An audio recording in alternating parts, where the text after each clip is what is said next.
నమస్తే అండి. ఎవరి గురించి తెలుసుకోవాలనుకుంటున్నారు? నా గురించి అండి. తప్పకుండా అండి. మీ నక్షత్రం చెప్పండి. అనురాధ నక్షత్రం. సరే అండి, నవీన్ గారు మాట్లాడండి గురూజీతో. నమస్కారం అండి. నమస్కారం గురువు గారు.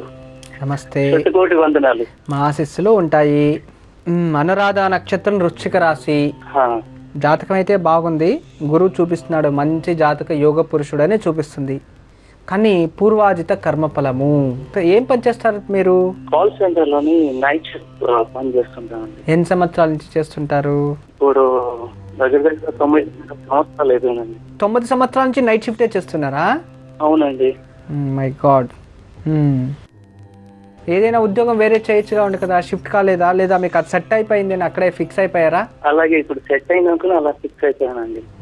సరే, మంచిది. ఆరోగ్యానికి అది మంచిది కాదు, ఎప్పుడు నైట్ షిఫ్టే చేస్తూ ఉంటాయి. అదే అంటే పర్సనల్ ప్రాబ్లమ్స్, ప్రొఫెషనల్ గా చాలా ప్రాబ్లమ్స్ ఎదుర్కొంటున్నానండి. కానీ నాకు అర్థమైందండి, బ్రహ్మహత్య దోషం అంటే మ్యారీడ్ లైఫ్లను అంత బాగుండదు, ఫైనాన్షియల్ గాను అంత మంచిగా లేదు, ఆఖరికి ఉద్యోగంలో కూడా అంత మంచిగా లేదు. అవునండి. ఎఫర్ట్స్ ఉన్నాయి, రిజల్ట్ లేదు. రిజల్ట్స్ లేవు. కష్టపడుతున్నారు, హార్డ్ వర్క్ చేస్తున్నారు, మీ జొత్తలో వచ్చిన వాళ్ళంతా మంచి పొజిషన్కి వెళ్ళిపోయారు, మీరు ఇంకా అక్కడే ఉన్నారు. అది కరెక్టే.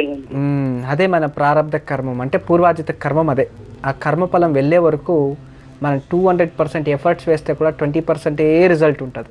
ఏం బాధపడకండి, ఖచ్చితంగా మీ జీవితంలో ఉన్నత స్థానానికి వెళ్తారు. ఎందుకంటే మీరు ఎవరికి మోసం చేయరు, ఎవరికి అబద్ధాలు చెప్పరు, కష్టపడుతూనే ఉన్నారు. కానీ అన్ని అపవాదాలు మీపైనే వస్తాయి.